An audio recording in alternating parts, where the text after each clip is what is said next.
All right, enough of that, and you'll probably understand if you're a regular viewer of my videos. Today, we are going to be talking about making a footed shaft. Hello, Rob.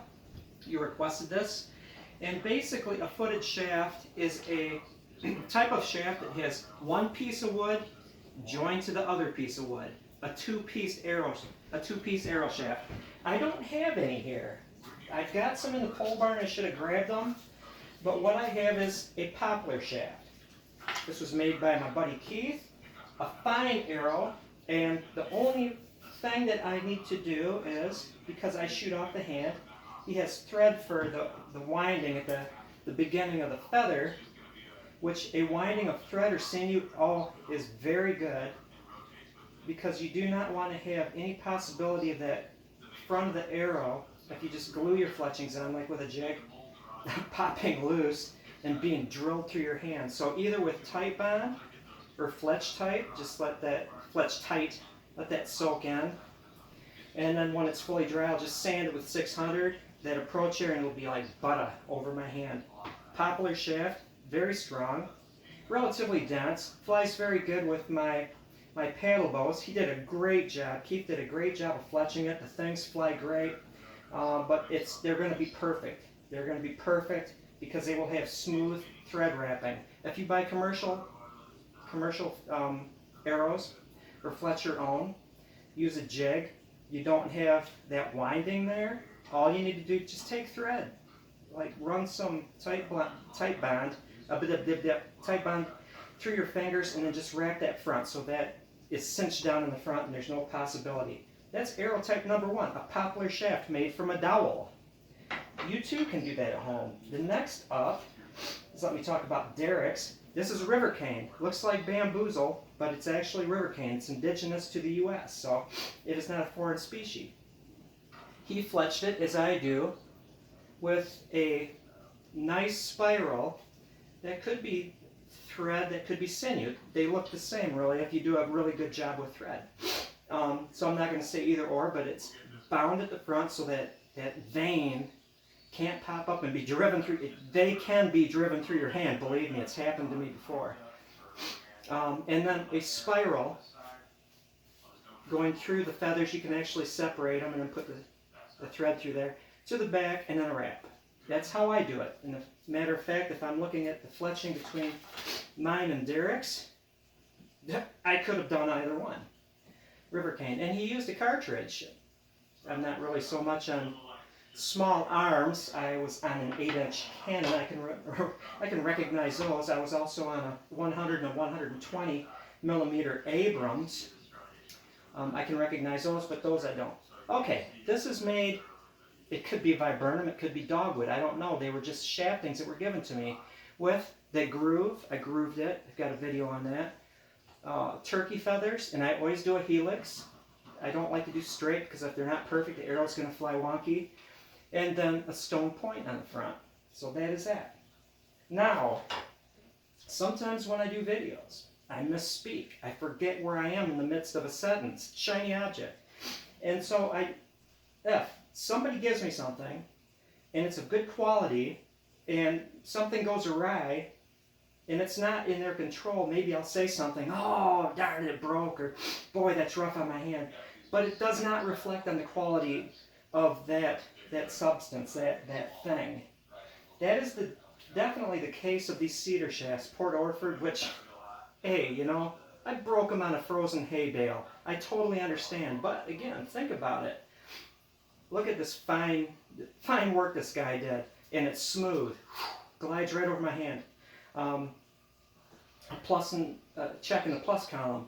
Beautiful. Port Orford, not my favorite just because I torture arrows. But if you were to pull arrows, side, back, whatever, quitter, out, and there's a deer there, you know, or a turkey, or what have you, one shot. You need one shot. You need to know that that arrow is going to go where you intend for it to go. This wood. The guy is so careful with spining. He's so careful with his fletching. He tests them to make sure they're consistent. If not, I'm sure he just rips off the fletching and starts over again. This arrow, even though I destroyed it mercilessly on a frozen hay bale, was a fine arrow. You can see it in his points. This is Warpath Archery, he's got a Facebook page. Oh my gosh. Look at the notching on these things. And these were on these cedar arrows. I took them off so I could just, kill them. But I say these are like currency. He does such fine work. And soon you shall see Cody's arrowheads. To me, a fine arrowhead is like currency. It's like money. In Warpath Archery, one shot, one kill arrows, and he works in other things than cedar, and also very finely crafted heads. And when these were joined to this shortened shaft that broke, this would have been a killing arrow. It would have gotten the meat. Okay, footed shafts. There's many ways to do it.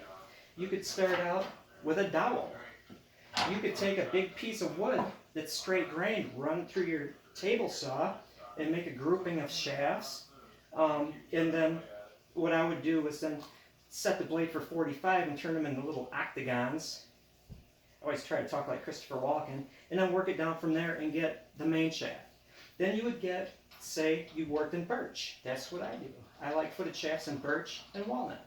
I would do the same with walnut. I would have the shaft, and then I would have the walnut that's going to fit on the front. And the magic lies in how you join them. With the walnut, I would not run it through my table saw, Sam I am. It's important that you split them.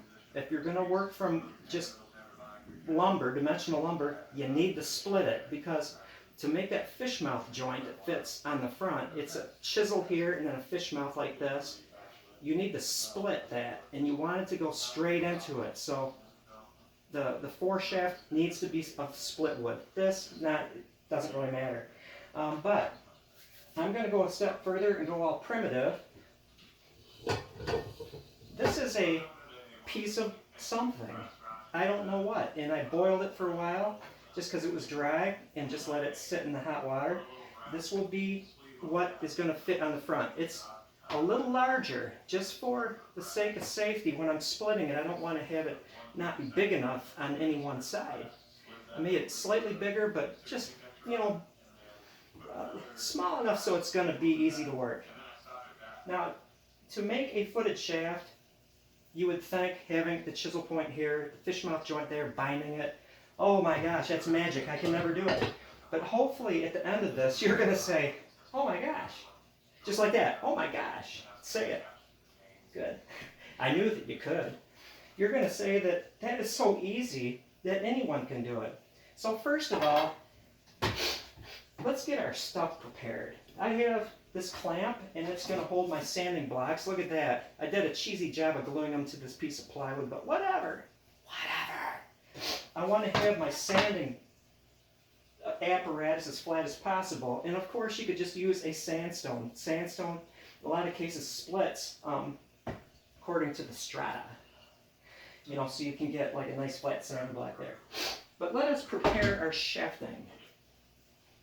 I'm thinking to myself, why would I do a footed shaft? One reason would be to have a fancy shaft that I can brag about. I'm going to my buddies at the Arrow Bar. There probably isn't such a thing, but let's say there is. And I can show them, look at the shaft. Not only is it nice with the fletching and the point, but I went to the added trouble of joining a complementary colored piece of wood on the front. The next is, this is an investment in time. You're primitive. You're primitive Rod Parsons, and you're out there, out in the wilderness, and it's something to find the arrows and to smooth the veins so they'll go on, and finding a sinew and wrap. This is an investment, and it's like it broke, and maybe nowadays we'll just chuck it, but those people back then were like pragmatic. We're not going to waste that thing. We're going to add some length to it. I put my foreshaft still in there, so the camera is at a great distance. You might not be able to see it, but what I'm going to do is I'm going to get this thing ready. I want to get rid of that nasty split thing. So if you can't see it, what I'm doing, I'm going to check the camera to make sure the view is okay. Is I'm just going to trim the end off. You could make a set and you could do it all the length, but this is repairing. I still had some split on there, so I'm going to shorten it even more. And this is cedar, so I'm not pushing down on my ulu. hard enough to crush it. I'm just letting it cut its way through. Ulus are great. They're almost self-sharpening. And talk about a clean skin you can do. I'm an animal with these things. This is, you don't have any flesh or fat or anything left on it. Okay, step one. I'm going to let the foreshaft,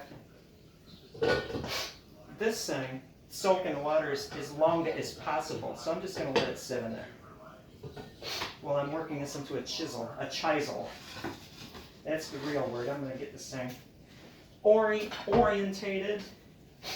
Let's do it this way, just so the clamp assembly won't be in my way. There it is. Now I could certainly, and I'm taking my ulu and I'm gonna start that process so I don't have to sand as much. Kind of get it raw.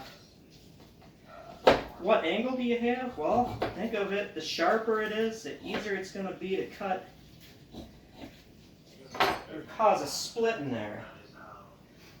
Look at that. Heck, I almost don't need to use sandpaper, but I shall just to impress you with my sandpapery. You want them to be even Steven. It's like sharpening a chisel. I love the smell of this stuff. It's not a job, it's a lifestyle.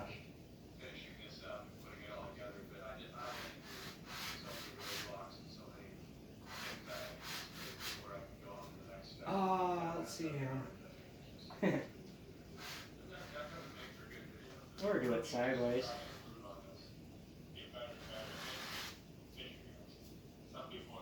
Did I mention in a previous video that you might think that this is a modern invention? Just the slightest. You might think that footed shafts are modern, but they're not. There was a very ancient arrow found with this. Look at that.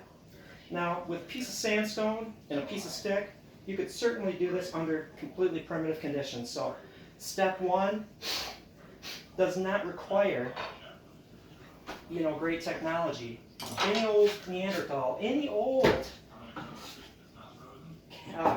what is that, Carpathian cave beast, Carpathian mountain cave beast could do that. Hey dear, they're looking at me. Okay, step two. I guess I spoke too soon. And again, you're going to say that you're surprised you haven't done this yet because it's so easy. I could trim this end off. Why don't I? I don't need to, but I will.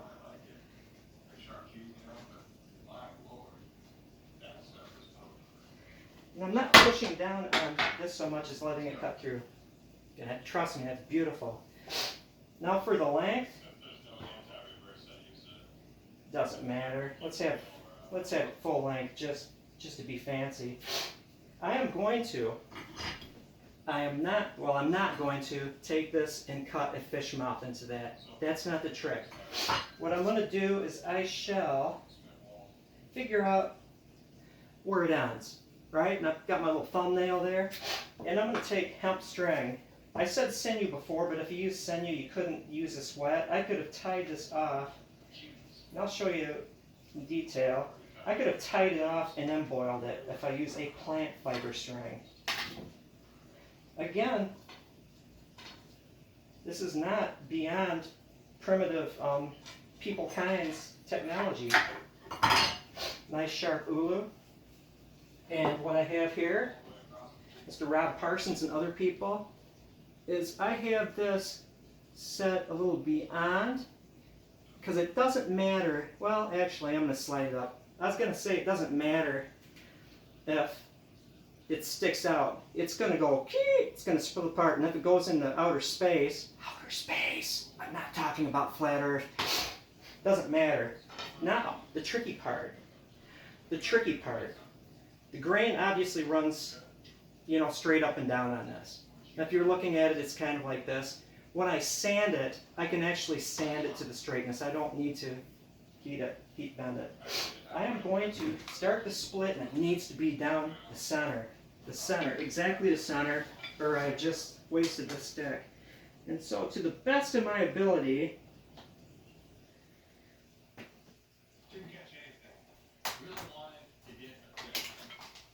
oh, gosh, I'm good.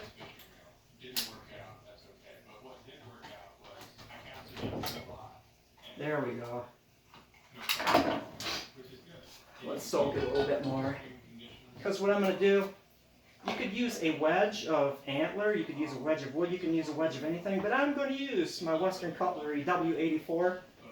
Not the greatest steel, but a lot of the things I do have to do with John tradition or just, you know, being sentimental. And I had one of these things. I wound up snapping the blade off doing something stupid, so I redid it. It's a bit shorter, but it still has a nice drop point.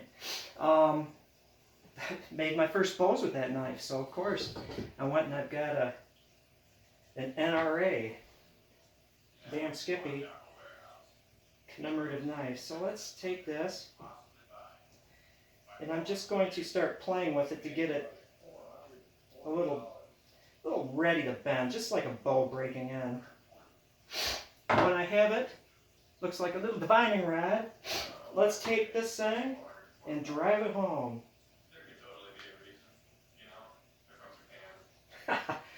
And hopefully, nice. That's that. You know, after it's glued, after the glue is dry, all I would do is just, you could use a Surform plane, one of those little miniature black planes that has that little metal body and that cheese grater-like thing, doing this. Or you could just, you know, cut it with your ulu. You could sand that, but Rob, man, that's all there is to it. And you know, if your chisel is a little off kilter, if it's not perfectly symmetrical, you can take this and while it's wet, you can adjust it. I can adjust it. So at this point, what I'm going to do is I'm going to measure this exactly to right there. See how I do that?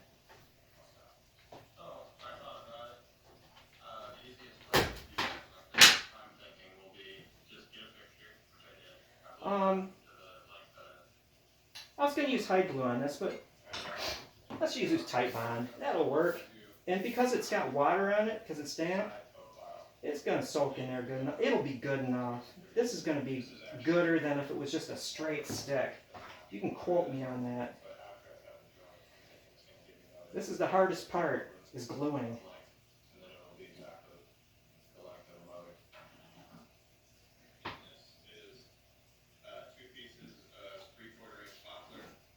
Sorry, you know, I thought you were probably expecting drama and terror and wondering if it's going to succeed. Will John fail?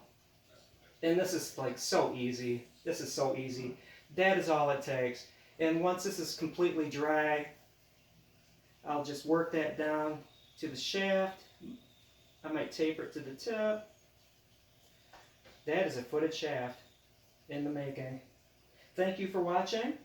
And pardon me, if you made comments on my FE videos, I mean no offense, I mean no disrespect, but I'm just gonna delete them before I put this one up. I make bows and arrows. I'm not gonna get into the debating of like what shape the world is. That is just something that I would wind up spending too much time on. I'll leave it to the professionals. Thank you.